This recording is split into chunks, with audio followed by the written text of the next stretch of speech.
नमस्कार मंडळी, आजच्या व्हिडिओमध्ये आपण वजन किती असावे हे पाहणार आहोत. व्हिडिओ शेवटपर्यंत नक्की पहा. आपल्याला वाटते वाढत्या वयानुसार आपले वजन योग्य आहे, पण खरे तर 20व्या वर्षीचे वजन हेच आपले योग्य वजन. लहानपणापासून शरीराचा विकास व वाढ होत असताना उंची व वजन वाढणे हा नैसर्गिक नियम आहे. पण एका विशिष्ट मर्यादेच्या पलीकडे ज्या वेळेस वजन वाढते त्यावेळेस ते नुकसानकारक ठरत असते. यावरून जाडी किंवा लठ्ठपणा ठरत असतो. पण आपण जाड आहोत का नाही हे कसे ओळखावे? व्यक्ती तितक्या प्रकृतीप्रमाणे प्रत्येकाची अंगकाठी व वजन वेगवेगळे असते. त्यामुळे लठ्ठपणा ठरवताना केवळ वजनाचा निकष लक्षात न घेता आणखीन काही गोष्टी विचार करणे आवश्यक असते. यासाठी BMI हा साधारण लोकांना सहजपणे मोजता येईल असा फॉर्म्युला उपयोगात आला आहे. BMI म्हणजेच वजन आणि उंचीचा वर्ग. उदाहरणार्थ 5 फूट 7 इंच म्हणजे 1.7 मीटर उंचीच्या व 75 किलो वजनाच्या माणसाचा BMI काय असेल? 75 भागिले 1.7 वर्ग 25.9. आशिया खंडातील विशेषतः भारतीयांमध्ये BMI 21 हा योग्य मानला जातो, परंतु तो अधिक असल्यास त्या व्यक्तीला स्थूल असे म्हटले जाते. हाच मानक युरोपियन लोकांसाठी 30 असा आहे. याचे कारण भारतीय लोकांमध्ये चरबी मुख्यतः पोटाच्या आसपास अधिक प्रमाणात साठते.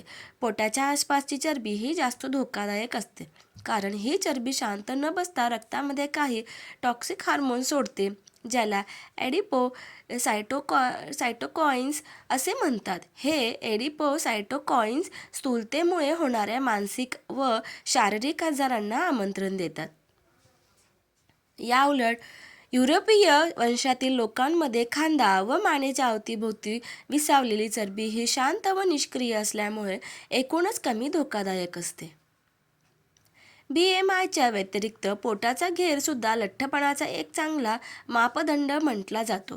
स्त्रियांमध्ये हा 31 इंच म्हणजे 80 सेंटीमीटर वा त्यापेक्षा अधिक, तर पुरुषांमध्ये 35 इंच म्हणजे 90 सेंटीमीटरच्या वर असल्यास स्थूलतेत मोडतो.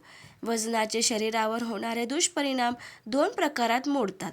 एक, चयापचयाशी संबंधित आजार जसे डायबेटिक, कोलेस्टेरॉल, उच्च रक्तदाब इत्यादी. व दुसऱ्या प्रकारातील आजार स्थूलतेमुळे हाडं व स्नायूंचे आजार, पाठदुखीपासून गुडघेदुखीपर्यंत. या दोन्ही धोक्यांमध्ये तुलना केल्या चयापचयाशी संबंधित आजार हे थोडेही वजन वाढले तरी आपले डोके वर काढतात, तर हाडांच्या व स्नायूंचे आजार वजनातील लक्षणीय वाढीनंतरच होतात.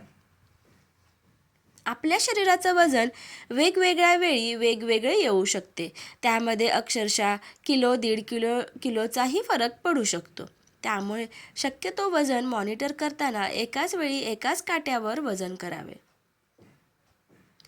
18 ते 20 वयानंतर आपली उंची स्थिरावते व हाडांची वाढ थांबते.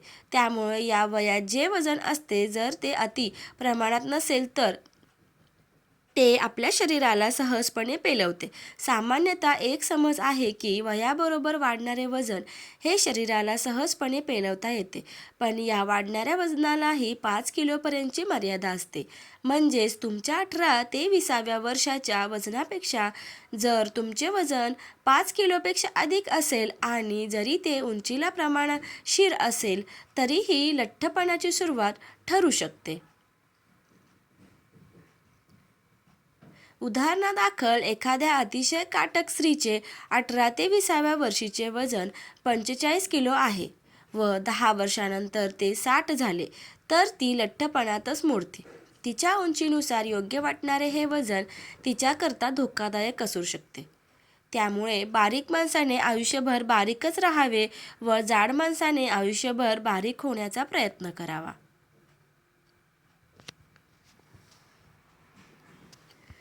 तुमच्या उंचीनुसार तुमचं वजन किती पाहिजे ते आता आपण जाणून घेऊया.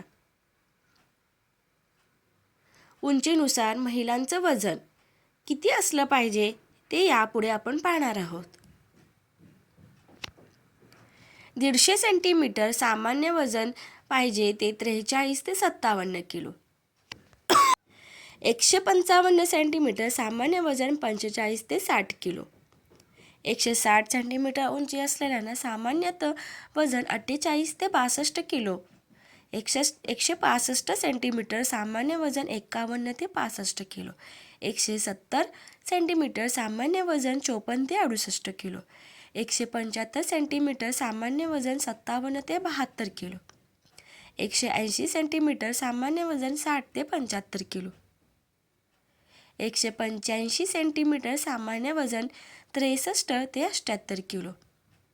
उंचीनुसार पुरुषाचं किती वजन असलं पाहिजे ते आता आपण पुढे पाहणार आहोत. 160 सेंटीमीटर सामान्य वजन असलं पाहिजे 50 ते 65 किलो. 165 सामान्य वजन 53 ते 68 किलो. 170 सेंटीमीटरनं सामान्य वजन हवं 56 ते 71 किलो. 175 सेंटीमीटर सामान्य वजन 59 ते 75 किलो. 180 सेंटीमीटर सामान्य वजन 62 ते 79 किलो. 165 सेंटीमीटर सामान्य वजन 65 ते 83 किलो. 190 सेंटीमीटर सामान्य वजन हवं 68 ते 87 किलो. 195 सेंटीमीटर सामान्य वजन 71 ते 91 किलो. जास्त वजन असणं धोकादायक. जास्त वजनामुळे अनेक समस्या उद्भवू शकतात, ज्याचा तुमच्या शारीरिक आणि मानसिक आणि भावनिक आरोग्यावर परिणाम होतो. शिवाय लठ्ठपणामुळे फॅटी लिव्हर, मधुमेह, हार्मोनल असंतुलन, हृदयविकार यांसारख्या समस्या भेडसावण्याची शक्यता असते.